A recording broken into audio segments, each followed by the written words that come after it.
sepanjang sejarah pendidikan di Irian Barat yang kini bernama Papua.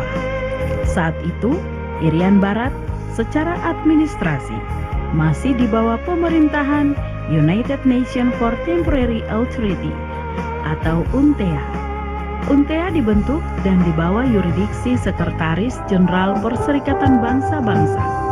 Sehingga pada tanggal 10 November 1962 di Kota Baru atau Jayapura saat ini, berdasarkan keputusan Presiden Republik Indonesia nomor 389 tanggal 31 Desember 1962 dan keputusan bersama WAMPA atau Koordinator Urusan Irian Barat sekarang Papua dan Menteri PTIP nomor 140/PTIP/1962 tanggal 10 November 1962.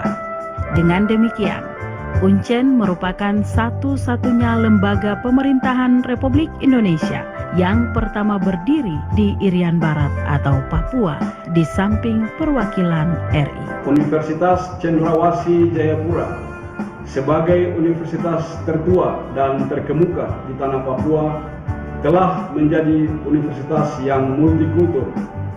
Didirikan oleh Presiden pertama Republik Indonesia, Insinyur Soekarno, pada tanggal 10 November 1962 dengan keputusan Presiden nomor 389 tahun 1962 dengan tujuan untuk memberikan akses dan kesempatan serta pelayanan pendidikan tinggi bagi masyarakat di tanah Papua.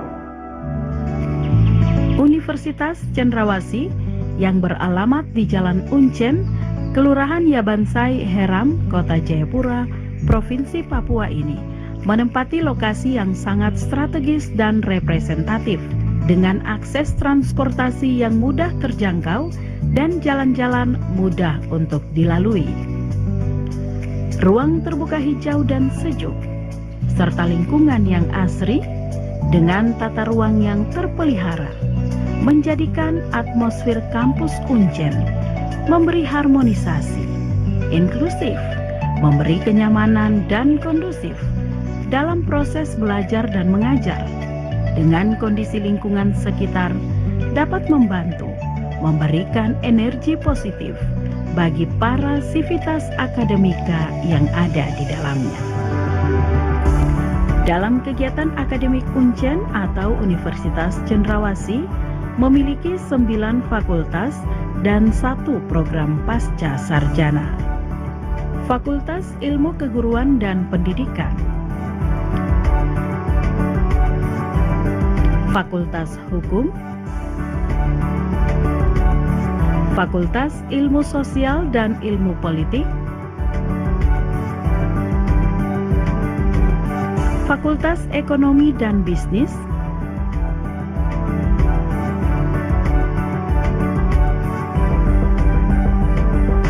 Fakultas Matematika dan Ilmu Pengetahuan Alam, Fakultas Teknik,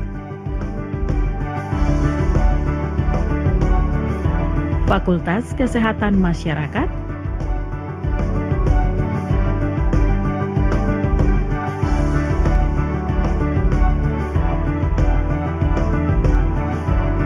Fakultas Kedokteran,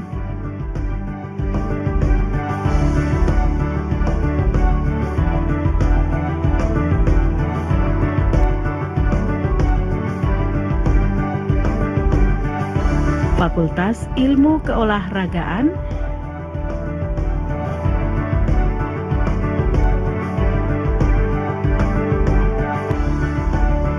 Program Pasca Sarjana. Universitas Cendrawasih Jayapura telah menghasilkan lulusan dengan kompetensi, kualitas, dan kualifikasi yang baik.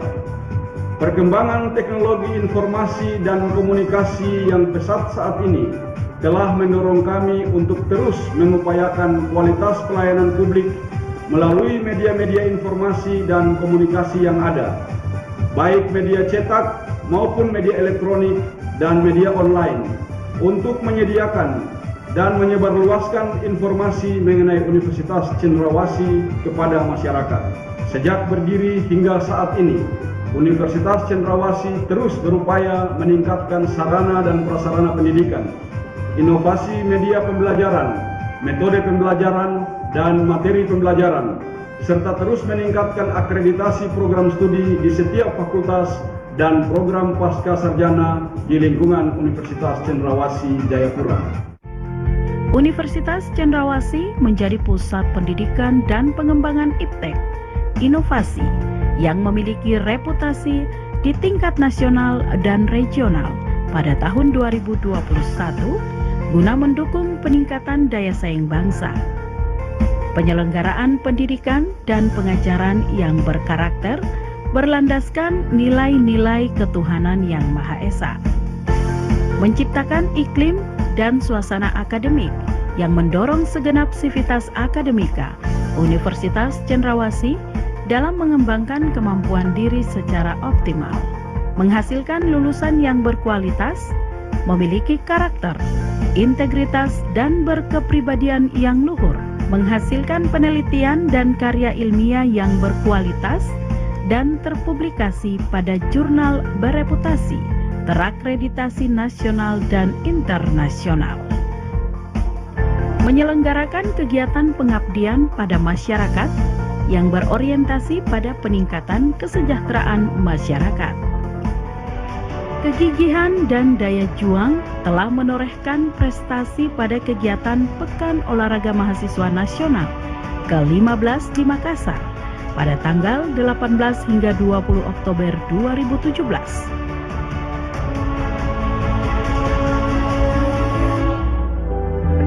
Papua adalah salah satu provinsi yang memiliki keragaman ilmu akan menampakkan wujudnya. Ia menjadi sosok generasi muda bangsa yang berintegritas, berenergi, dan dinamis. Helai kepak sayap yang kokoh, kini siap untuk terbang tinggi menuju cakrawala cita-cita negerimu untuk membangun hari esok Indonesia.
Baik, selamat sore Bapak PR3 selaku Ketua Tim WMK Wirausaha Merdeka Universitas Cendrawasih, Bapak Ibu Tim Wirausaha Merdeka Universitas Cendrawasih, serta kalau ada DPL, selamat sore untuk DPL Wirausaha Merdeka serta mahasiswa yang hadir untuk mengikuti sosialisasi Wirausaha Merdeka Universitas Cendrawasih tahun 2022. Kita akan memulai sosialisasi di sore hari ini dan diawali dengan penyampaian dari Bapak Ketua Tim, Bapak PR3 selaku Ketua Tim PMK, dan nanti dilanjutkan oleh tim yang diwakili oleh Bapak Remus Murawak. Untuk itu dipersilakan Bapak PR3 selaku Ketua Tim, Bapak Dr. Jonathan Woromi, MSc disilakan.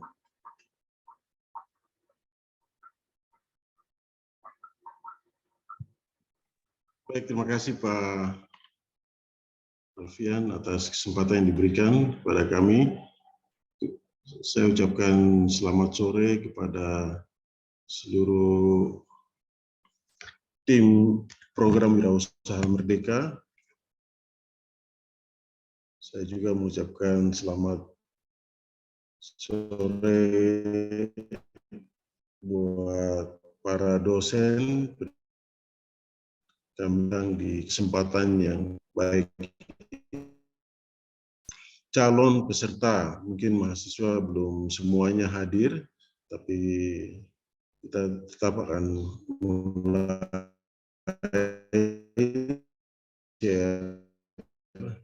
untuk diikuti juga siaran tundanya. Kita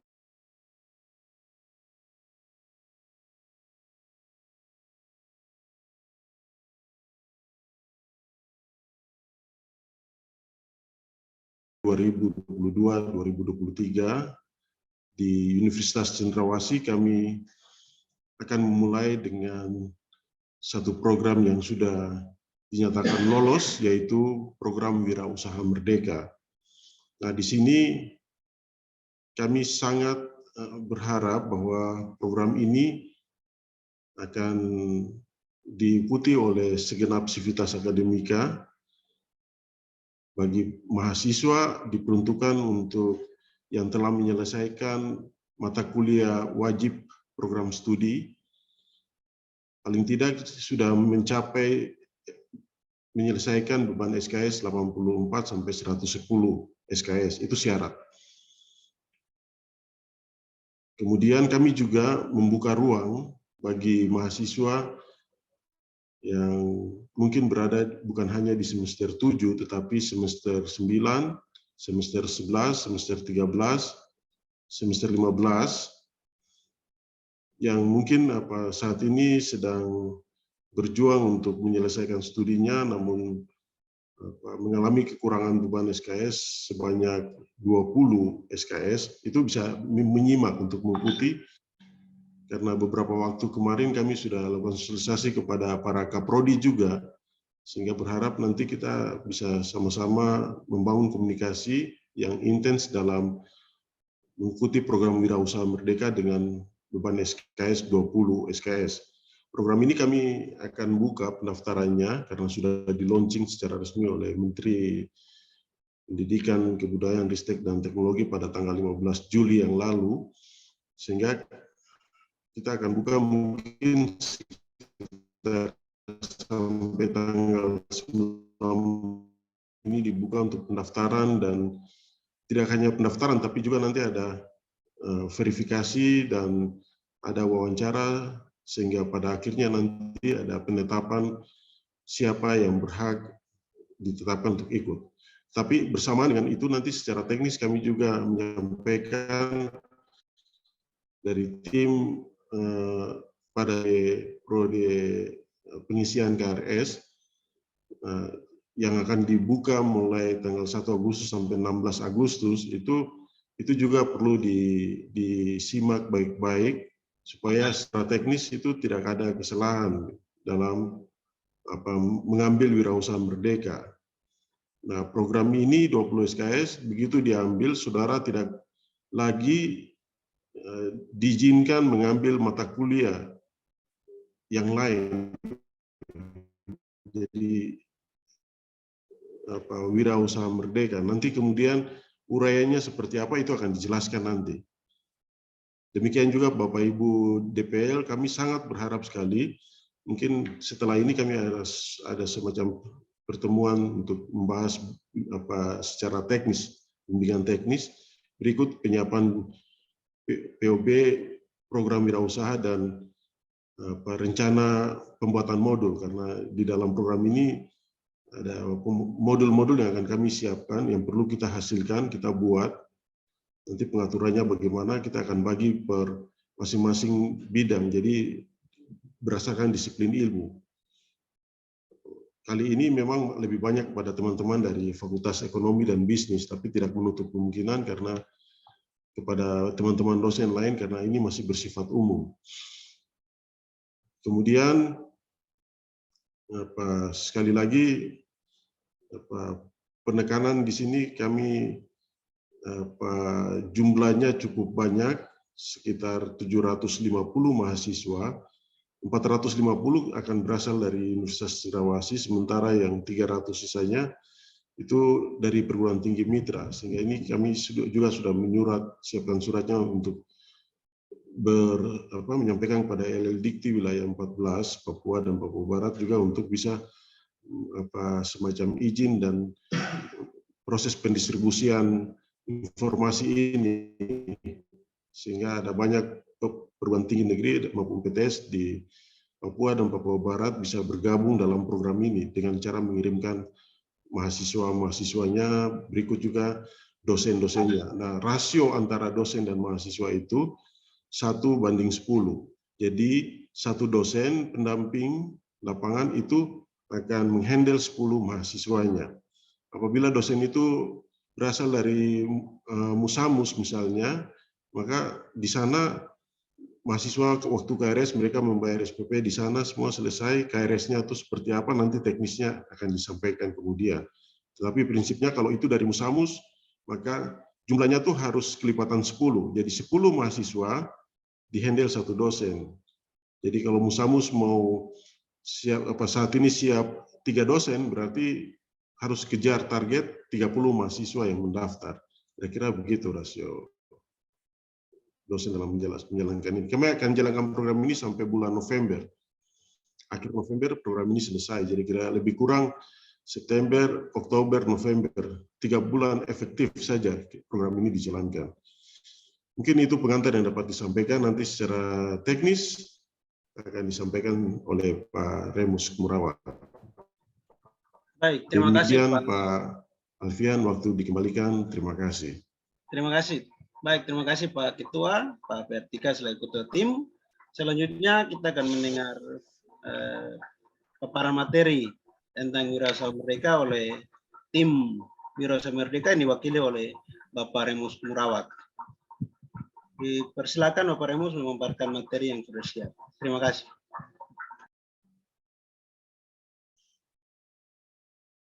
Baik, terima kasih untuk kesempatan yang diberikan. Selamat sore Bapak Ibu dosen yang saya hormati, Bapak Ketua Tim UMK dan teman-teman sekalian, adik-adik mahasiswa yang saya kasihi. Hari ini izinkan saya untuk sharing sedikit tentang program Wirausaha Merdeka di Universitas Cendrawasih yang kita beri nama Wirausaha Merdeka di Negeri Tapal Batas ya. Jadi untuk adik-adik ketahui, kegiatan Wirausaha Merdeka ini bukan merupakan kegiatan yang digagas oleh Universitas Cendrawasih, tapi merupakan kegiatan yang digagas oleh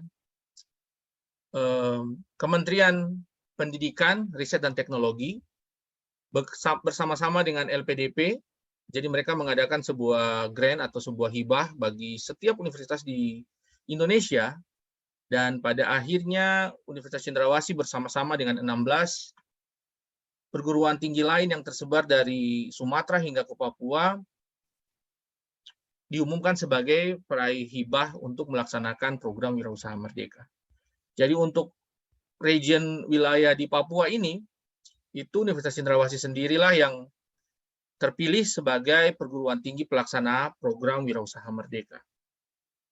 Dan tentu ini merupakan sebuah kebanggaan bagi kita semua ya, karena kita bisa bersaing dengan universitas-universitas lain di Indonesia, dan kita bisa mendapatkan sebuah grant yang cukup prestisius ya, tentang Wirausaha Merdeka. Jadi memang secara sekilas, adik-adik sekalian, saya ingin sharing bahwa selama ini mungkin kita sudah ada program kewirausahaan yang dijalankan oleh masing-masing program studi atau fakultas, atau bahkan dosen-dosen, mahasiswa-mahasiswa yang secara aktif melaksanakan program Wirausaha Merdeka. Ada yang berhasil, ada yang sekedar menjalankan grant-nya atau hibahnya, setelah itu selesai. Ada juga yang masih konsisten tetap menjalankan program kewirausahaannya hingga saat ini. Termasuk ada juga pelatihan-pelatihan yang dilakukan oleh entah inkubator bisnis Universitas Cendrawasih atau Career Development Center, atau mengikuti kegiatan yang dilaksanakan oleh hibah-hibah misalnya oleh Fakultas Ekonomi, di mana semuanya bertujuan untuk membangkitkan jiwa entrepreneur. Jadi sebagai gambaran untuk adik-adik sekalian bahwa untuk wilayah Papua dalam hal ini ketika kita melakukan tracer study kepada alumni-alumni dari Universitas Cendrawasih, khususnya pada jenjang S1 yang sudah lulus, itu diperoleh data bahwa lebih dari 60% alumni yang ada itu semua bekerja sebagai pegawai negeri sipil. Dengan proporsi yang menjadi wirausaha itu hanya kurang dari 4% ya, 3, sekian persen alumni yang menjadi wirausaha. Nah, ini menunjukkan bahwa memang kecenderungan yang terjadi di Papua ini adalah sebagian besar masih ingin menjadi PNS gitu ya. Memang nggak ada yang salah dengan keinginan kita untuk menjadi PNS, tapi saya mau kasih tahu sama adik-adik sekalian, sama teman-teman sekalian bahwa kalau kita melihat atau berkaca pada kebijakan-kebijakan yang dilakukan oleh pemerintah saat ini tentang moratorium atau penghentian sementara penerimaan pegawai negeri sipil, ini tentu mempunyai tantangan tersendiri bagi kita. Tentu yang akan terjadi adalah akan banyak sekali pengangguran-pengangguran yang terdidik ya. Jadi pengangguran yang berasal dari mahasiswa, lulusan universitas yang justru tidak memperoleh pekerjaan. Padahal di sisi yang lain, kita lihat banyak sekali peluang yang bisa kita peroleh dengan menjadi entrepreneur, menjadi wirausaha. Dengan menjadi wirausaha, kita mungkin dapat membuka lapangan pekerjaan yang lain, apalagi di Papua. Kondisi di Papua tentu berbeda dengan di Jawa, yang mana sudah sangat banyak sekali entrepreneur-entrepreneurnya, dari skala kecil hingga skala besar, kemudian banyak sekali pesaing yang kita miliki ya, tapi berbeda dengan di Papua sini mungkin jumlah wira swasta yang bergerak dengan satu bidang yang khusus itu masih sangat langka.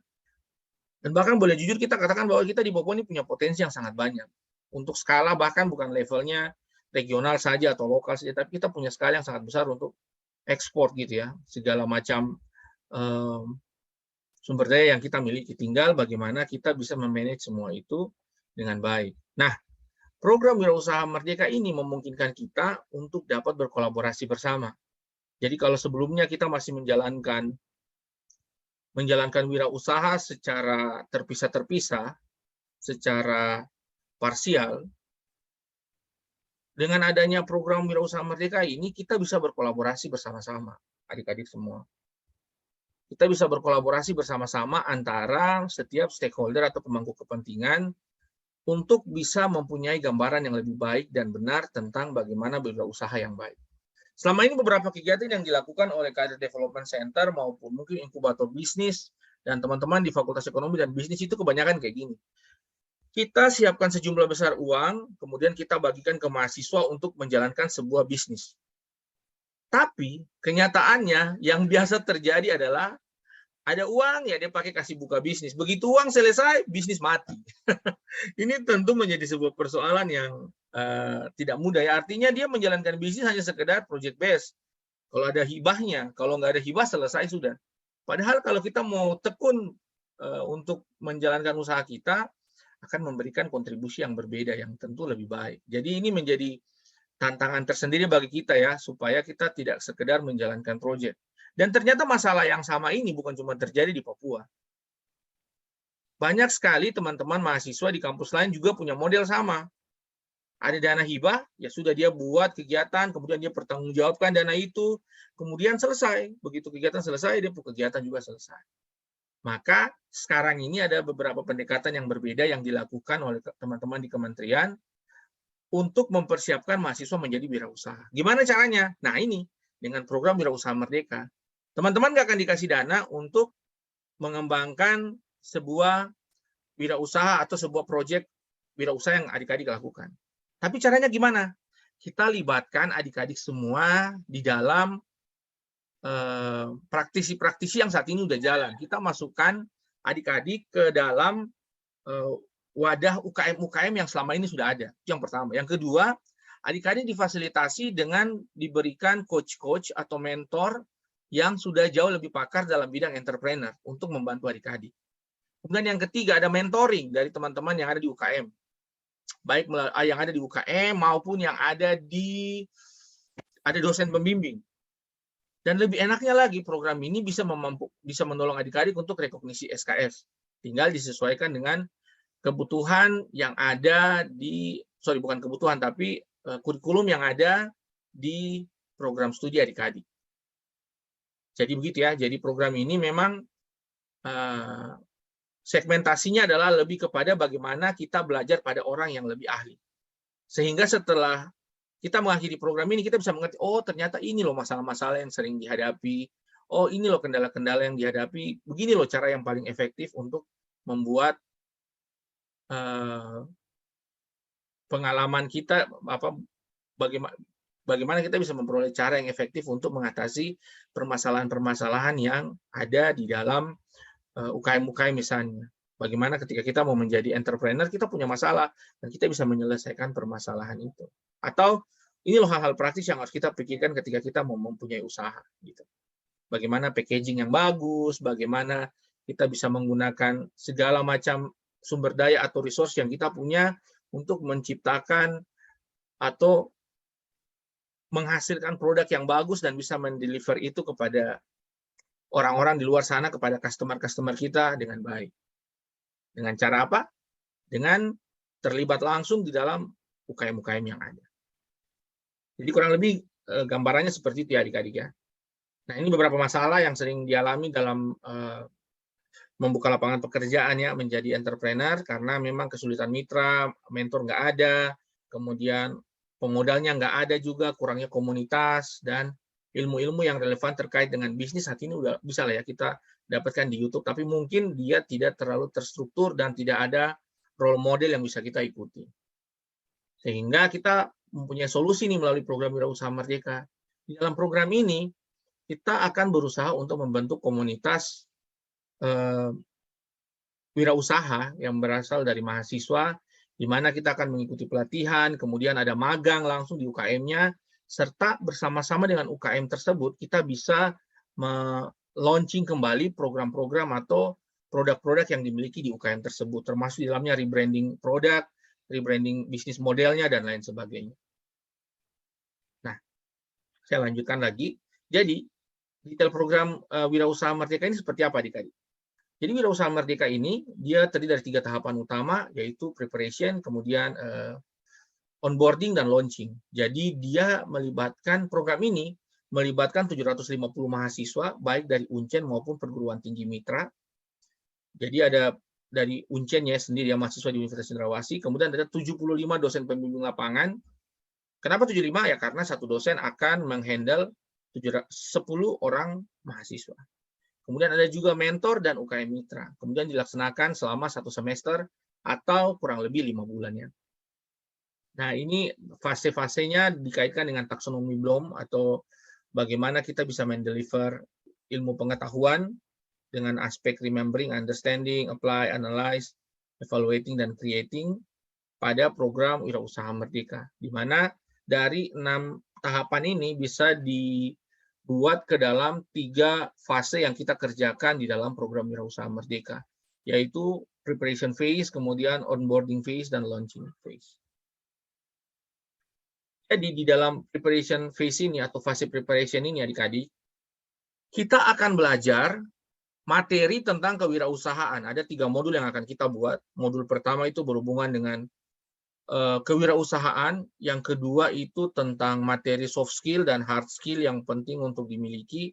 Dan materi yang ketiga berkaitan dengan penjelasan program Wirausaha Merdeka ini. Jadi pemberian materi Wirausaha Merdeka ini tentang apa? Misalnya tentang design thinking, bagaimana kita mempersiapkan diri, menganalisis bisnis proses yang ada, kemudian bagaimana kita perlu mempersiapkan soft skill kita. Karena kalau kita jadi PNS ya adik-adik ya, PNS itu kan kita mulai itu kita sebagai follower. Benar nggak? Artinya apa? Biar kita bekerja santai-santai pun ya kita tetap digaji segitu. Kita kerja paling keras pun ya segitu, meskipun ya mungkin ada tambahan yang lain. Berbeda dengan menjadi wira swasta atau wirausaha atau entrepreneur. Kita nggak kerja barang mati. kita kerja keras, ya semoga hasilnya lebih bagus, kayak gitu. Jadi memang nggak mudah kalau kita mau jadi leader. Dan kalau kita awalnya kita ya udahlah ikut aja, yang penting ada kepastian, meskipun gajinya nggak banyak-banyak amat, yang penting konsisten. Nah itu kan kalau kita sebagai PNS ya kayak saya ya, sebagai dosen gini, ya tentu PNS sebagai dosen ya ada banyak hal yang bisa dikerjakan juga. Sebenarnya semua PNS juga punya banyak kesempatan untuk berkembang, tapi kalau dia nggak mau berkembang juga ya nggak apa-apa, dia kerja dengan standar yang segitu-segitu aja juga ya, dia tetap digaji, modelnya kayak gitu. Nah kemudian kita juga belajar tentang soft skill, kemudian bagaimana reporting yang dilakukan. Jadi reporting ini bukan cuma kepada dosen pembimbing lapangan, tapi kita buat pelaporan secara rutin kepada wirausaha Merdeka ya melalui website yang disediakan. Nah, proses preparation phase ini dilakukan secara online, secara asinkronus menggunakan Learning Management System (LMS) yang ada di Uncen. Jadi teman-teman bisa mengakses dari mana saja, nggak usah masuk kelas. Mungkin ada beberapa live session yang harus dihadiri, tapi itu kan bisa dari mana saja. Nanti kita coba usahakan supaya ada beberapa materi-materi yang kita sampaikan dalam kelas yang besar. Jadi 750 orang ini bisa gabung sama-sama. Kalau dia memang ada di luar Papua, di luar Jayapura, maka bisa dilakukan secara hybrid ya, agar mereka juga bisa terlibat. Preparation phase ini adik-adik bisa akses dari mana saja, yang penting kerjakan tugasnya, kerjakan kuis dan lain sebagainya selama 1 bulan. Setelah itu, kita akan lanjutkan pada tahapan yang kedua, onboarding phase. Jadi, fase onboarding ini, adik-adik akan diterjunkan langsung ke UKM-UKM mitra dari Universitas Cendrawasih. Waktu adik-adik terjun ke UKM mitra, apa yang akan adik-adik kerjakan di sana? Kan tadi sudah saya sampaikan ya, satu kelompok itu kurang lebih ada 10 orang. Kalian turun ke sana, kalian menganalisis, kalian mengambil informasi-informasi yang penting, kemudian kalian lihat bisnis prosesnya seperti apa, kalian mengkaji kira-kira permasalahan apa yang terjadi, bagaimana mengefektifkan misalnya produk yang dilakukan, kemudian solusi yang bisa diambil dari setiap permasalahan yang ada. Misalnya, kemasannya kurang bagus, Pak. Ya bagaimana kalian bisa buat packaging yang lebih bagus? Bagaimana dia punya sistem logistik yang kurang efisien, nah bagaimana kalian memberikan sebuah solusi yang jauh lebih efisien. Kemudian kalian membuat prototipe-nya dari model yang ingin kalian kerjakan, bisnis prosesnya atau bisnis modelnya. Kemudian kalian mengimplementasikan rencana tersebut.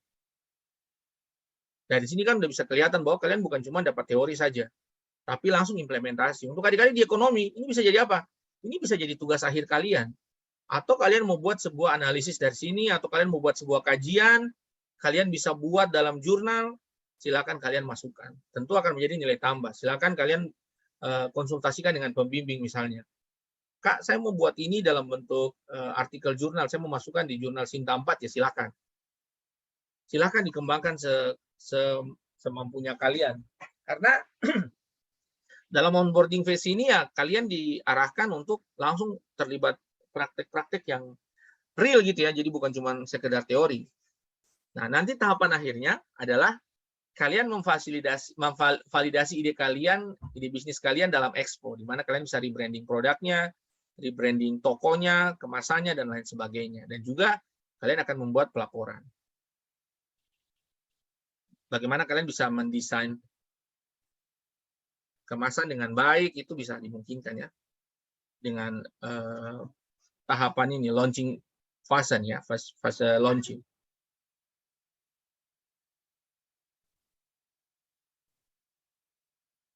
Nah, timeline program ini secara keseluruhan seperti demikian adik-adik. Bulan Juli Agustus ini sampai tanggal 19 itu ya.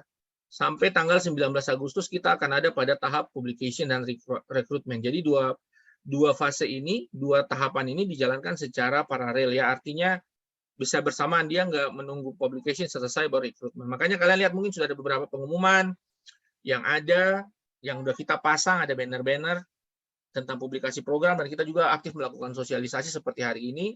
Kita bukan cuma lakukan di Uncen saja, tapi kita juga sudah bekerja sama dengan mitra-mitra perguruan tinggi di kampus yang lain dalam memberikan sosialisasi. Kita membangun sosialisasi dengan pimpinannya, kemudian nanti akan kita tindak lanjuti kepada mahasiswanya juga. Dan respon mereka sangat bagus, mereka juga ingin terlibat bersama-sama dengan Universitas Cendrawasih.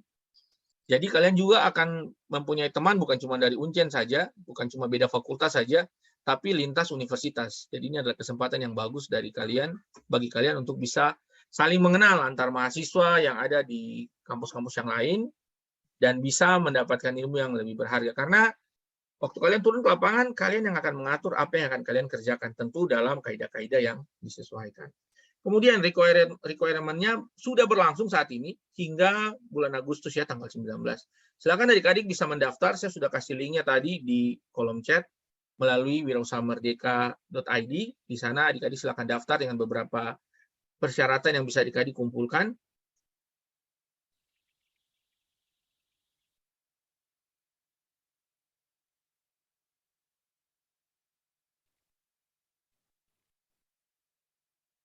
Ya, kemudian untuk tahapan selanjutnya adalah yang tadi sudah saya sampaikan, preparation ini selama 1 bulan, kemudian onboarding dilakukan selama 3 bulan, kemudian untuk launching selama 1 bulan ya. Jadi setelah itu nanti akan ada monitoring dan evaluasi dan lain sebagainya.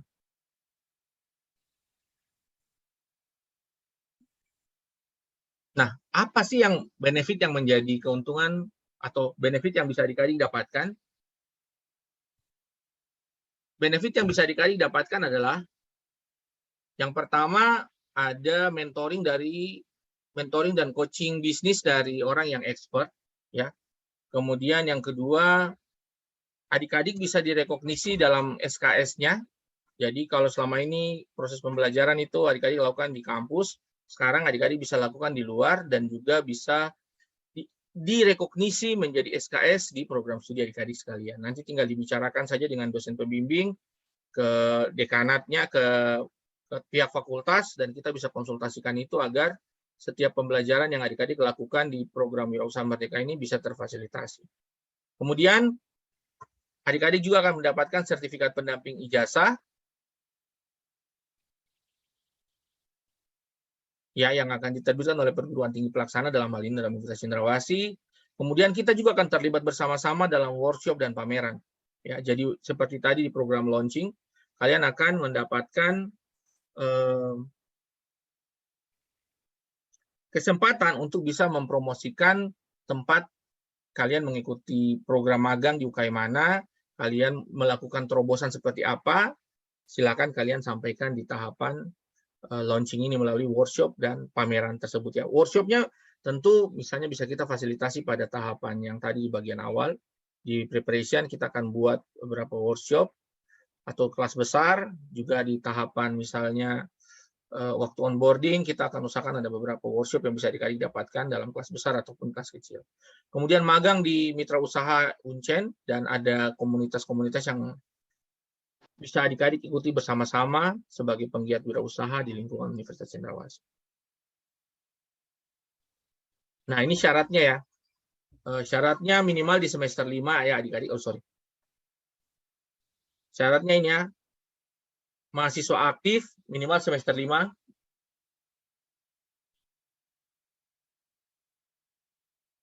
Kemudian tidak sedang menyusun tugas akhir. Kenapa tidak boleh menyusun tugas akhir? Karena takutnya waktu kalian sedang mengikuti program, tiba-tiba kalian diminta untuk maju presentasi sehingga kalian tidak hadir di kelas, atau bisa tiba-tiba kalian udah lulus, sedangkan program ini masih harus berlangsung. Makanya diminta untuk tidak sedang menyusun skripsi.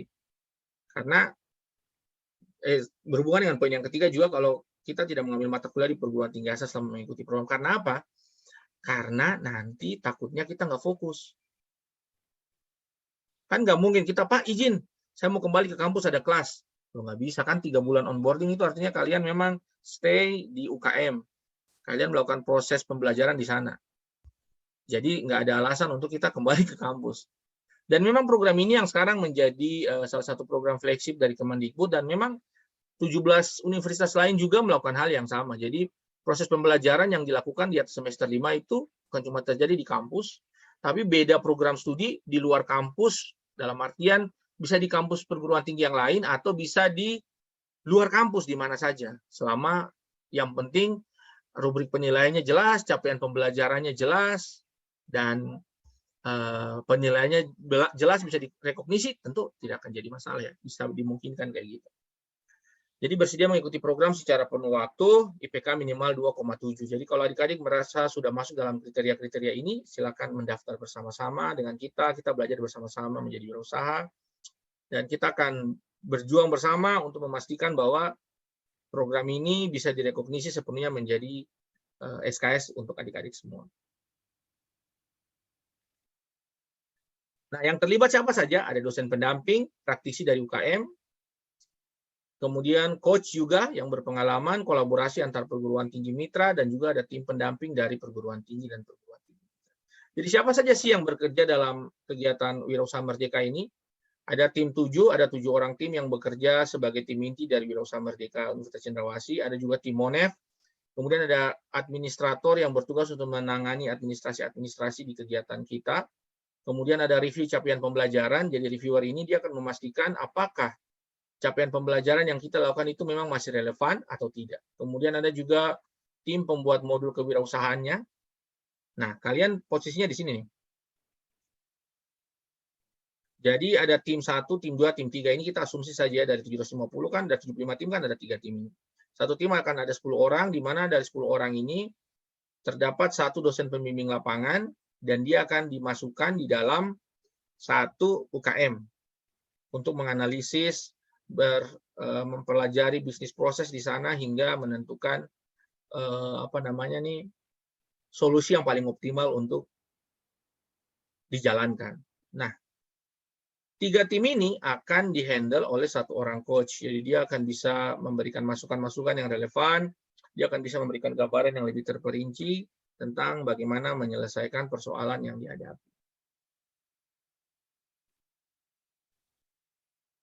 Kemudian saat ini kita sudah mencoba membangun komunikasi dengan beberapa perguruan tinggi mitra, misalnya Musamus, kemudian STBS, Swadiri, Stiper 1 Thomas Aquinas, Otto Geisler juga sudah kita sampaikan, Setia Portumba ini masih dalam penjajakan, dan juga beberapa universitas lain ya masih dalam penjajakan untuk bisa mengikuti kegiatan Wirausaha Merdeka. Jadi target kita bukan cuma mahasiswa Uncen, tapi mahasiswa-mahasiswa dari kampus lain pun akan terlibat bersama-sama untuk mengikuti kegiatan ini. Jadi terdapat rubrik penilaian yang akan kita lakukan juga, teknik penilaiannya untuk setiap fase yang akan kalian lalui ya. Jadi itu mencakup semua capaian kompetensi pembelajaran berkaitan dengan sikap, pengetahuan, keterampilan umum, dan keterampilan khusus. Aktivitas-aktivitasnya juga sudah ada di situ. Ini untuk mekanisme penyetaraan SKS-nya dari 8 aspek yang dilakukan dalam program Merdeka Belajar. Secara umum modelnya kayak gini ya, ada yang bisa dalam bentuk sertifikat pendamping wisuda, pendamping ijazah, ada juga yang memungkinkan untuk penyetaraan SKS-nya setara dengan 20 SKS atau hibrid. Jadi dia mungkin nggak full 20 SKS, tapi dia dilengkapi dengan kompetensi tambahan berupa surat keterangan pendamping ijazah. Ini beberapa mata kuliah yang bisa kita konversikan, kita rekognisi misalnya mata kuliah MKDU atau mata kuliah kewirausahaan, literasi digital, pengantar komputer, komputer dasar, bisa kita masukkan di dalam konversi SKS ini, atau mata kuliah umum yang selama ini sudah kita ambil atau belum kita ambil, misalnya nilainya jelek dan kita memperbaiki dengan adanya kegiatan ini, itu memungkinkan. Mata kuliah pilihan ini bisa kita sesuaikan dengan yang ada di program studi. Kalau di ekonomi ada beberapa mata kuliah yang relevan, di mana capaian pembelajarannya mirip dengan capaian pembelajaran yang ada dari program ini, itu bisa direkognisi. Termasuk mungkin ada beberapa mata kuliah hard skill atau soft skill yang ada juga bisa kita tambahkan. Nah, ini adalah beberapa program, beberapa kegiatan-kegiatan yang akan ekuivalen untuk SKS yang kita lakukan selama kegiatan Wirausaha Merdeka. Kita akan belajar tentang model bisnis, kemudian design thinking, sumber daya manusia dan sumber daya bisnis, kemudian digital marketing dan visualisasi produk, pitch deck dan presentasi bisnis. Nah, pitch deck itu kayak sekarang ini ya, kita lagi belajar tentang merumuskan masalah, kemudian merumuskan tujuan, dan lain sebagainya, sampai sedetail-detailnya itu bisa kita lakukan. Presentasi bisnis, kemudian manajemen keuangan, dan juga kepemimpinan.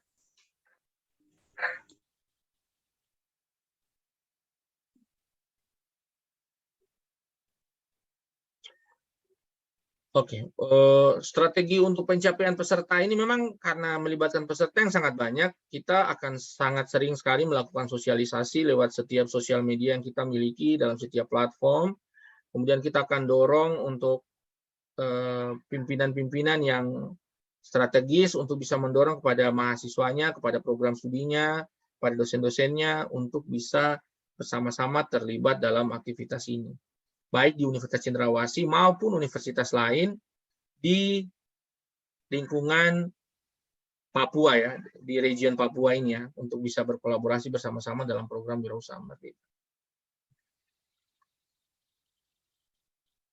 Nah, ini timnya, jadi ketuanya adalah Bapak PR3 Universitas Cendrawasih, Pak Jonathan Wororomi, wakil ketuanya Bapak PD3 Ekonomi, PD3 MIPA, kemudian saya sendiri sebagai sekretaris, saya dosen Sistem Informasi Uncen, di FMIPA, kemudian Bapak PD3 Ekonomi, anggotanya, kemudian Pak Markus ini dari Ekonomi juga, dosen di Ekonomi, kemudian Pak Ishak Beno, dosen di Matematika, dan Ibu Ivana Wamafma ini dosen di Ekonomi juga.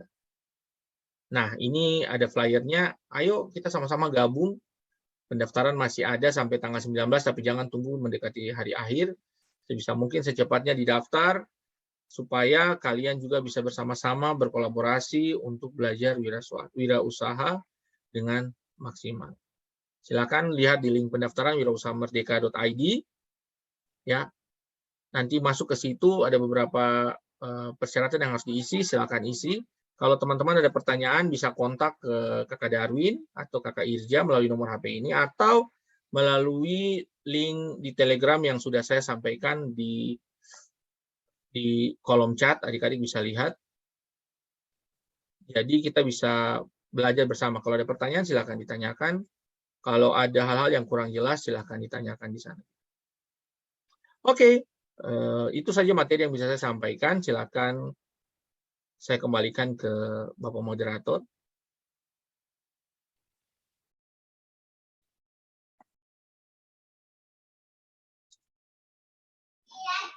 Baik, terima kasih Pak Remus. Pak Ishak sudah ada kah? Pak Ishak Beno sudah ada atau masih? Sudah ada Pak, atau saya nanti handle aja Pak, nanti yang iya. Baik, nanti saya karena izin mau ada kegiatan, saya nanti serahkan full ke Pak Remus atau Pak Ishak untuk lanjut ya. Jadi kita masuk di diskusi saja. Mungkin yang saya mau ingatkan di sini Pak Remus nanti ingatkan peserta atau mahasiswa, kalau boleh jangan sampai tanggal tadi Pak Remus saya tegaskan, jangan sampai tanggal 19 Agustus. Kita punya penyusunan KRS di Uncen itu terakhirnya sekitar tanggal 14 atau 16 itu. Jadi kalau boleh Mas Uncen yang mendaftar sebelum tanggal 14 atau 15. Sehingga tidak tunggu di jadwal itu sampai 19 Agustus. Biar penyusunan KRS-nya sudah tuntas di sebelum tanggal 19 lah. Ya. Silakan mahasiswa kalau ada yang mau bertanya, Pak Remus langsung ambil alih ya. Pak Ketua, Pak PR3 saya mohon izin karena ada kegiatan. Pak Remus dan tim, minta maaf saya harus pamit. Terima kasih, selamat sore. Terima kasih Pak Alfian.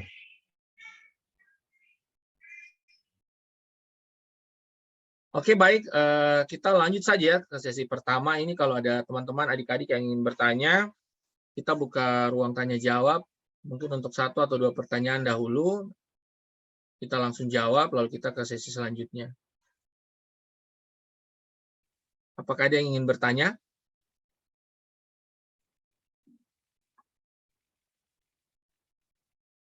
Kalau adik-adik lihat di chat room, sudah saya kasih link ya, grup Telegram official Perguruan Tinggi Pelaksana. Silahkan masuk ke sana, lalu pilih Uncen. Jadi saya kasih contoh saja. Oke, sambil tunggu. Ini kalau ada pertanyaan, feel free untuk tanya. Saya sharing aja. Nah, kalau kalian klik di linknya, nanti akan masuk ke sini. Nah, nanti akan masuk ke sini adalah 17 kampus atau 17 perguruan tinggi yang mendapatkan hibah.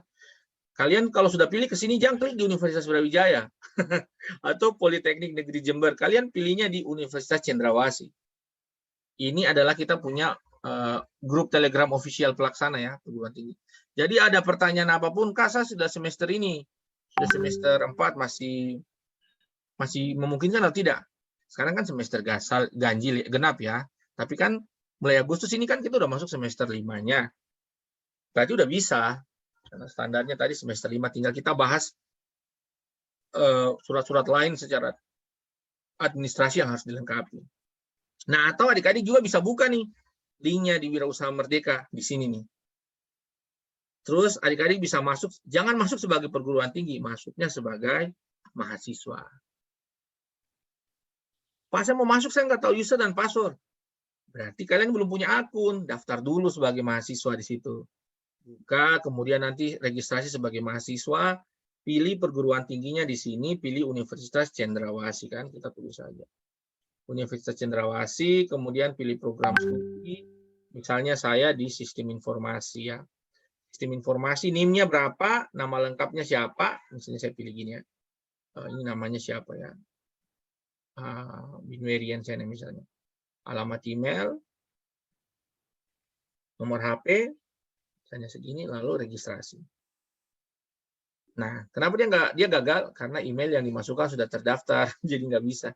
Jadi pastikan Anda melakukan pendaftaran dengan email yang sudah berhubungan dengan ini kalian ya, yang sudah kalian punya. Jadi jangan kalian pakai email-email yang lama yang kamu sudah lupa password, masuk ke dalam sudah bisa lah. Oke, ini ada pertanyaan ya dari Melinda Sago. Izin bertanya untuk rekognisi 20 SKS itu seperti apa sistemnya? Oke, sistem untuk rekognisi SKS-nya di sini berarti teman-teman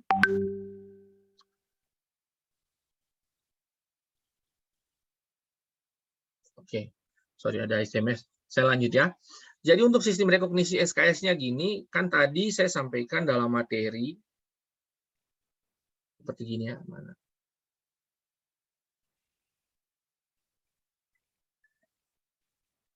Kita memberikan penawaran kepada, jadi waktu kita sudah sharing, tentu kita nggak bisa terlepas dari capaian pembelajaran yang ada di setiap fakultas. Dan itu beda-beda. Dan kita nggak bisa menyamakan setiap mata kuliah secara harafiah harus sama persis gitu ya. Makanya kita lihatnya dari mana? Dari capaian pembelajaran lulusannya. Nah, kemudian faktor yang kedua adalah memang sistem, kalau adik-adik saya mau bilang sama adik-adik bahwa memang MBKM ini ya, Merdeka Belajar Kampus Merdeka ini memang dia itu menyebabkan kurikulum kita akan menjadi lebih fleksibel. Jadi biasanya kita belajar di kampus itu hanya sampai semester 5. Kemudian mulai semester 5 ke atas, itu kebebasan dari adik-adik mahasiswa. Mau pilih, mau belajar apa. Yang penting capaian pembelajaran dari prodinya itu memungkinkan. Kayak misalnya, kalian mau belajar di ITB. Kemarin baru ada 7 mahasiswa dari MIPA itu melanjutkan program pertukaran mahasiswa. Jadi mereka lanjut di beberapa kampus, di Bali, di Bandung, ITB, Universitas Pajajaran, dan lain sebagainya. Dan itu direkognisi dalam bentuk SKS, artinya mereka menyesuaikan tuh. Mereka ambil mata kuliah apa di ITB misalnya. Nanti kita sesuaikan dengan beberapa mata kuliah yang ada di kita. Begitu juga dengan adik-adik mahasiswa yang mungkin mengikuti program yang lain. Dari MBKM misalnya apa? Yang kemarin itu MSIB ya, magang atau studi independen bersertifikat. Itu kan ada tuh capaian pembelajarannya. Ada tuh kurikulumnya, ada silabusnya. Nah, nanti disesuaikan. Kemudian waktu dia lulus, dia bawa tuh sertifikat kedatang, terus dilihat sama dosennya. Maka nanti kan ada dosen, keterangan dari dosen pembimbing juga atau kaprodinya. Waktu kalian mau mendaftar ini. Mata kuliah yang mana yang relevan, yang bisa dia konversi menjadi SKS-nya. Makanya penting sekali bagi teman-teman sebelumnya untuk bisa membicarakan hal ini dengan dosen pembimbing. Dan juga ada tanda tangan dari kaprodinya supaya mereka punya gambaran. Kurang lebih begitu ya si Melinda. Jadi ini ada beberapa contoh mata kuliahnya. Nanti tinggal dilihat dari capaian pembelajarannya. Seperti apa.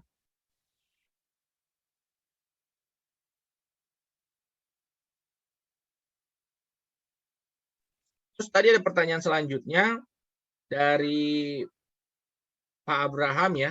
Ini Abraham Uncen, ini Pak Abraham atau bukan ya? Oh sorry, ada di atasnya juga dari Melani Sriani Giru. Izin bertanya Bapak, untuk kita yang semester 7 apakah bisa mendaftar? Bisa. Asal jangan kontrak tugas akhir, baru lulus tengah jalan. Kalau misalnya kalau di MIPA misalnya dia tuh ambilnya tugas akhir 1, itu kan dia nggak mungkin selesai langsung toh. Ya udah nggak apa-apa, dia sambil kerja, dia bisa tetap mengisi skripsi, dia bisa kerjakan di rumah. Itu kan memang tidak ada waktu untuk kalian bilang, Pak izinnya saya mau bimbingan. Oh, itu nanti kalian atur di waktu yang lain. Kalian misalnya hari Sabtu, kalian ada waktu ya baru kalian bertemu dengan pembimbingnya. Makanya diminta kita harus full untuk melakukan kegiatan di onboarding itu langsung di lokasi. Semester 7 kalau kalian sudah nggak kontrak mata kuliah di kampus, ya itu lebih bagus untuk bisa mengikuti program ini kan. Atau kalian bisa KRS beberapa mata kuliah yang bisa direkognisi, jadi nanti tinggal dieksekusi saja. Kalau semester 3, mohon maaf, ini belum bisa mendaftar. Kita fokus pada semester 5 di atas. Sesuai dengan Merdeka Belajar Kampus Merdeka, itu kegiatan untuk dilakukan secara merdeka atau mandiri itu difokuskan di semester 5. Semester 3 dia tentu masih belajar mata kuliah program studi yang relevan. Oke. Apakah ada pertanyaan lagi? Atau mungkin Pak PR3 mau tambahkan, Pak PR3?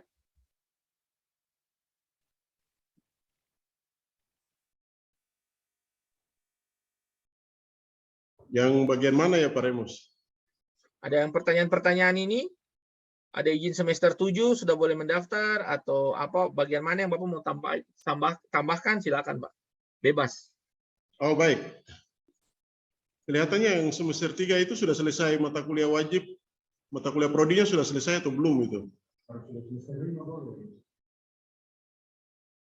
Iya, memang semester 3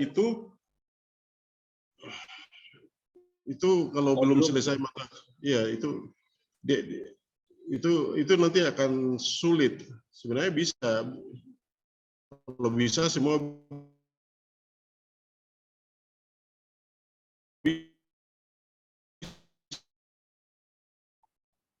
bisa, tapi kita itu pun juga tetap masih bersyarat mata kuliah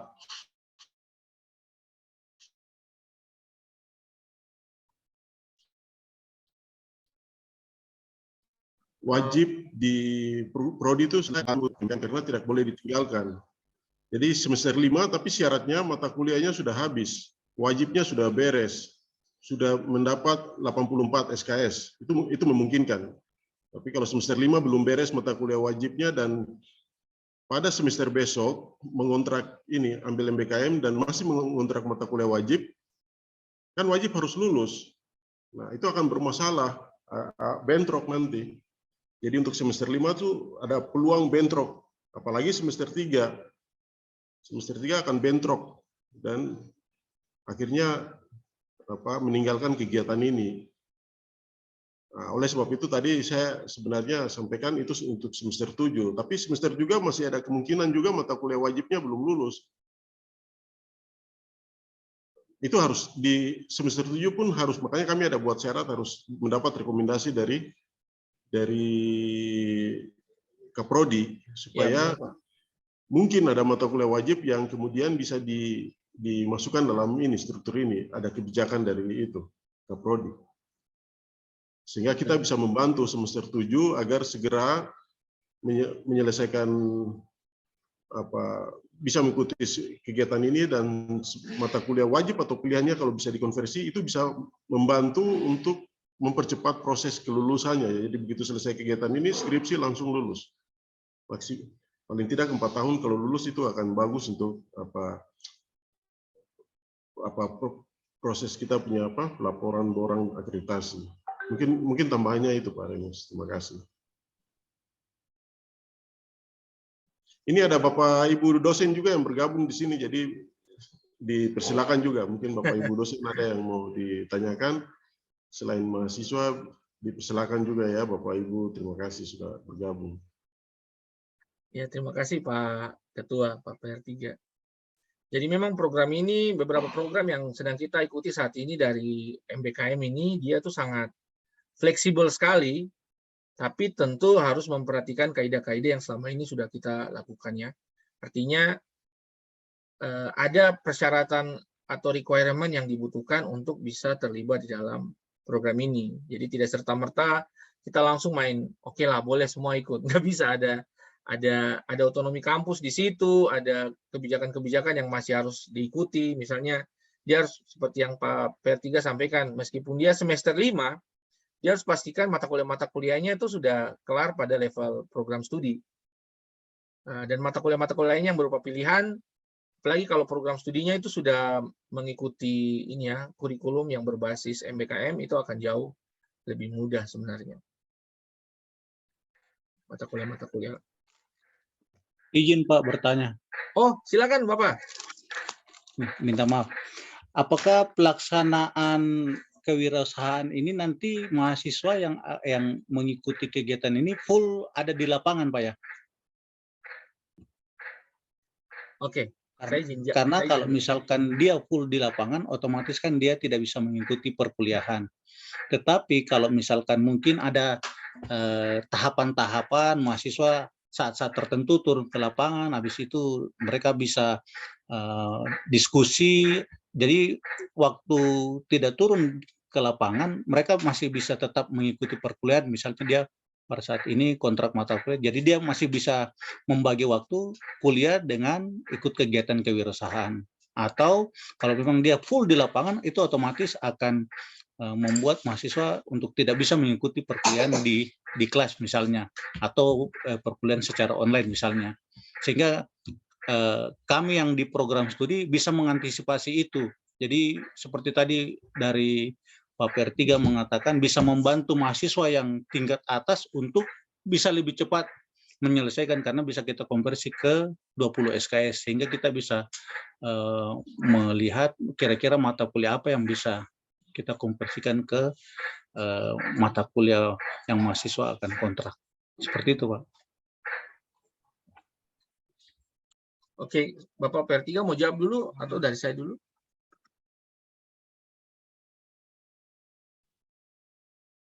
Ya, mungkin ini teknis, jadi Pak Remus bisa keluarkan itu. Iya, baik. Jadwal materinya, terus nanti formatnya tuh daring atau luring, supaya nanti di situ kelihatan apakah betul turun ke lapangan seperti apa, itu betul ada, kalau ada itu kapan gitu, supaya ketahuan. Silakan Pak. Ya, saya izin share lagi untuk Pak Abraham ya. Jadi memang tahapan kita itu tadi dari 3 fase ya, preparation, onboarding, dan launching. Jadi untuk preparation ini selama 1 bulan dari periode Agustus sampai September itu dilakukan secara full online. Jadi secara full online artinya mahasiswa dia nggak usah ke kampus pun, dia bisa mengakses learning management system di Uncen, dan dia bisa mengakses semua materi-materi di situ. Mungkin ada beberapa kesempatan kita akan melakukan pertemuan secara luring ya, bukan daring ya. Tapi itu cuma beberapa kali saja untuk preparation ini. Nah, untuk onboarding dan launching itu akan dilakukan full secara offline. Jadi selama 3 bulan ini dia akan full turun ke lapangan, terlibat di dalam UKM. Cuman memang kita belum mengatur secara detail waktu-waktunya, apakah dia harus turun tiap hari di UKM-nya atau bagaimana. Karena memang dia kalau ke UKM kan jangan sampai dia di sana lalu disuruh jadi pelayan kayak gitu kan, nggak bisa. Kalau dia ke restoran terus tiba-tiba dia disuruh hanya untuk datang membantu, ya kalau 1-2 kali atau beberapa kali ya nggak apa-apa lah, dia jadi waiters, dia menganalisis setiap alasan yang ada, tapi dia bisa melihat bisnis proses yang terjadi di sana, dan ada tugas yang akan dia kerjakan juga. Dia akan bertemu dengan coach dan lain sebagainya, sehingga dia akan membutuhkan waktu yang lebih banyak untuk menyelesaikan tugas. Nah, mungkin selama proses turun ke lapangan itu yang akan tentu menyita waktu, jadi dia kemungkinan besar agak susah untuk bisa terlibat dalam proses-proses yang ada di kampus. Kecuali mungkin kegiatan di kampus itu bisa dilakukan secara asinkronos, misalnya pada hari Sabtu dan Minggu. Ya, kalau dia punya kemampuan untuk bisa terlibat di sana, ya nggak apa-apa. Sedangkan proses launching ini kan, mereka bukan turun tiap hari. Itu ada satu kegiatan expo besar di mana mereka harus mempersiapkan proyek akhirnya di situ. Itu cuma 1 hari, tapi selama 1 bulan itu waktu fully diberikan kepada mahasiswa untuk berinteraksi dengan mentor dan juga mitra dan dosen pembimbing. Itu meskipun dia dilakukan secara offline, tapi secara khusus untuk membahas tentang final project yang akan mereka kerjakan di Expo itu seperti apa, Pak Abraham. Jadi itu masih bisa di manajemen waktunya kalau di bulan November sini. Begitu November selesai, udah kegiatan selesai. Masih ada bulan Desember lagi, itu khusus untuk panitia untuk membuat pertanggungjawaban. Jadi gitu Pak Abraham. Siap Pak, terima kasih banyak. Ya, sama-sama Pak. Apakah ada pertanyaan lagi, adik-adik dan Bapak Ibu sekalian?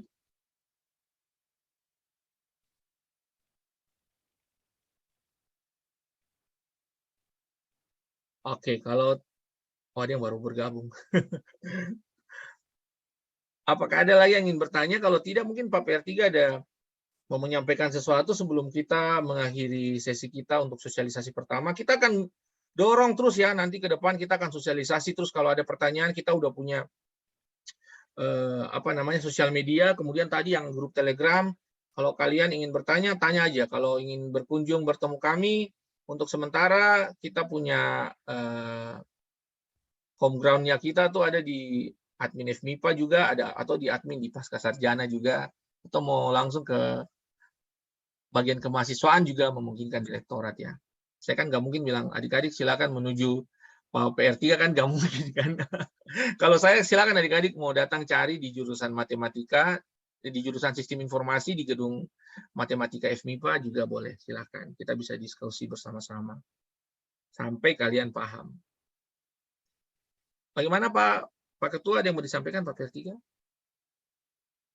Ya, ini masih tetap biar saja Pak, jangan dihilangkan ini dulu, sabar ini. Jadi di sini ada 5 kegiatan, sehingga nanti untuk penjelasan detailnya, ini khusus bagi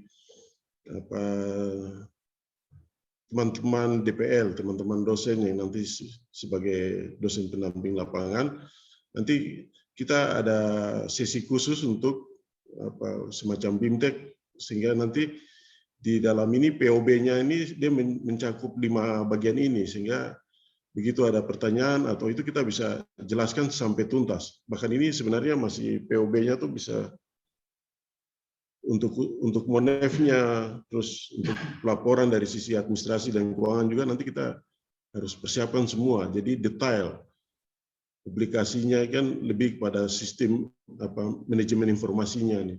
Ini nanti diatur oleh teknisnya itu diatur oleh SOP. Jadi kalau lihat ada 5 warna di sini, ini ada 5 SOP yang pegang. Tapi sesungguhnya ada tambahan 3-4 lagi SOP yang nanti semua kita gabung, kita namakan panduan pelaksanaan POB itu. Panduan operasional apa sih? POB itu singkatan dari apa? Panduan operasional baku, ya. Mungkin itu. Jadi ini untuk teman-teman dosen, calon pendamping dosen lapangan. Mungkin itu saja. Tapi buat mahasiswa juga nanti tolong disampaikan kepada teman-teman yang lain. Memang saat ini belum banyak yang mengetahui informasi ini mungkin, tetapi ini kesempatan yang cukup berharga. Jadi memang penekanan dari sisi kebijakan, kita berharap semester 7, semester 9, semester 11, semester 13, dari semua prodi, kecuali prodi yang berhubungan dengan ilmu kesehatan, prodi kedokteran mungkin, atau prodi keperawatan, itu tidak bisa full di sini. Jadi kalau di sini 20 SKS, mereka mungkin mengambil 1 atau 2 saja. Karena apa? Karena mata kuliah ini tidak bisa menggantikan mata kuliah wajibnya.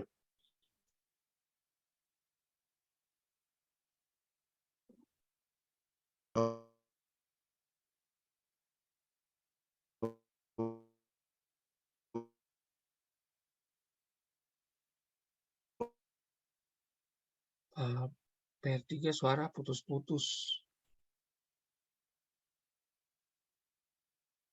Kayaknya sinyalnya bermasalah mungkin, Pak.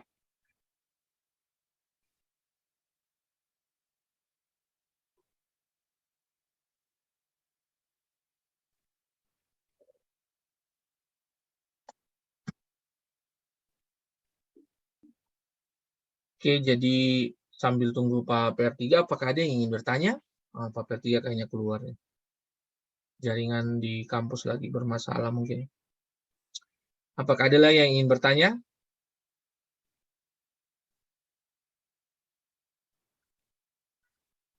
Oke, kalau nggak ada, apakah tadi? Oh, Bapak tadi, mohon maaf, jaringan kurang bagus. Mungkin Bapak bisa matikan videonya saja, Pak, baru ngomong mungkin. Ya. Ya, tadi hanya menambahkan saja bahwa ini belum sepenuhnya kita detailkan. Jadi nanti bagi teman-teman dosen pendamping lapangan kita akan detailkan. Jadi teman-teman dosen pendamping lapangan nanti juga harus kami semacam BIMTEK untuk memperkuat proses pelaksananya, khusus pada onboarding. Pada onboarding karena nanti teman-teman yang nanti akan mendampingi, jadi mungkin poin 1 publikasi dan lain sampai di rekrutmen ini belum, tapi begitu preparasi itu sudah Agustus September itu sudah harus inline, karena di sini DPL sudah harus jalan semua, sudah siapkan semua buku-buku apalagi modul-modul yang harus kita persiapkan. Sehingga ini kita mungkin sampai di tanggal 3 Agustus, kami berharap 3 Agustus itu sudah puncak sosialisasinya. Selanjutnya kita sudah mulai masuk pada 4, 5, 6 Agustus itu sudah persiapan, sehingga nanti teman-teman DPL sudah bisa mulai terlibat langsung dalam serangkaian bimbingan teknis dan rapat-rapat koordinasi yang kita lakukan untuk mulai persiapan sampai pada pelaksanaannya pada onboarding. Ini pelaksanaan kegiatan. Nanti formatnya itu yang kita harus bicarakan secara detail. Karena dia ada kemungkinan blended, jadi ada daringnya, ada luringnya juga. Lebih banyak daring memang di sini. Sampai bulan November. Jadi mungkin tambahannya cuma itu yang sementara yang bisa disampaikan Pak Remus, mungkin lebih detail lagi. Silakan. Ya, baik, terima kasih Pak. Nanti setelah ini informasi lebih lanjut, adik-adik bisa lihat semua di kita punya Telegram ya, di grup Telegram maupun sosial media kita. Ini memang kita baru buat dan kita akan menyesuaikan dengan informasi-informasi terbaru di sana. Jadi adik-adik silakan follow dan juga di like dan subscribe. Enggak subscribe ya, itu YouTube ya. Jadi silakan follow di sosial media kami dan juga di grup Telegram. Jadi ada pertanyaan dari Alince ini terkait dengan jika ikut program ini apakah kuliah di kampus seperti biasa? Tidak ya. Kalian nggak akan kuliah di kampus karena segala proses dilakukan secara hybrid, offline dan online, dan akan terjun langsung ke lapangan. Makanya kita perlu sosialisasi dari jauh-jauh hari, termasuk ke setiap stakeholder, kepada setiap pemangku kebijakan, termasuk di dalamnya dosen, pimpinan perguruan tinggi, pimpinan fakultas, pimpinan program studi, dan dosen-dosen lainnya, agar semua punya persepsi yang sama tentang bukan cuma Wirausaha Merdeka, tapi program Merdeka Belajar Kampus Merdeka ini. Semua punya persepsi yang seragam, kita bisa implementasi dengan baik. Sepertinya sudah nggak ada pertanyaan lagi. Kalau tidak ada pertanyaan lagi, kita akan foto ya. Satu kali kita foto. Mohon teman-teman semua bisa open cam, yang bisa open cam. Ada ininya, background virtual yang sudah saya kasih di chat kalau mau dipakai. Kalau teman-teman nggak mau pakai juga, jangan, ya nggak apa-apa. Oke. Nanti dong rubah DP itu kan bisa pakai untuk ini tuh. Oke. Nanti kita izin ya, kita kasih masuk muka-muka yang muncul ini di kita punya grup sosial media ya yang ikuti kegiatan hari ini. Oke. Oke, semua sudah siap. Tolong senyumnya yang paling manis. Siap. Sabar, saya kasih besar dulu. Pak, share screen-nya mungkin ditutup dulu, Kak? Oh, I'm sorry. Maaf. Iya, benar-benar. Saya lupa. Oke. Saya malah tarik-tarik ininya lagi, Pak. Udah lupa. Oke, sabar. Oke, mana nih ya? Oke, siap. Ayo senyumnya mana? Senyumnya semua siap? 1, 2, 3, senyum. Oke, bagus banget nih. Sebentar semua masuk di grup sosial media Hilangkan Wirausaha pin dulu. Merdeka. Bagaimana, Bapak? Pinnya dihilangkan dulu. Pin dihilangkan dulu biar dia galeri. Yang tampil galeri. Oh, sorry. Ini udah galeri, Pak. Ya, Saya pinnya kasih tuh hilang di itu dulu. partisipannya ya, ulang ya. Oke. Oh, yes. Oke. Oke. Admin tolong difotokan admin. Saya punya kalau gini kurang jelas. Kakak Irja senyum sedikit Kak. Kakak Irja bisa tolong ini di capture Kakak Irja admin. Kakak Irja tolong hitung, saya yang bagian terima. Atau Pak Ishak juga bisa coba capture karena saya punya lagi bermasalah. Hitung ya. 1, 2, 3, senyumnya mana? Oke, silakan. Oke, dengan demikian berakhir sudah meeting kita malam hari ini. Terima kasih untuk kehadirannya. Nanti kita akan pertemuan lagi. Dan silakan kita tetap stay connect lewat kita punya sosial media ya. Terima kasih banyak. Sampai bertemu di lain kesempatan. Pak PR3, terima kasih. Pak Isa, Terima Pak kasih Abraham, Pak. teman-teman panitia dan seluruh adik-adik semua. Terima kasih banyak untuk kehadirannya. Kita akhiri sesi kita malam hari ini ya. Ada satu yang baru bergabung. Siapa ini? Oke, terima kasih banyak. Abraham itu.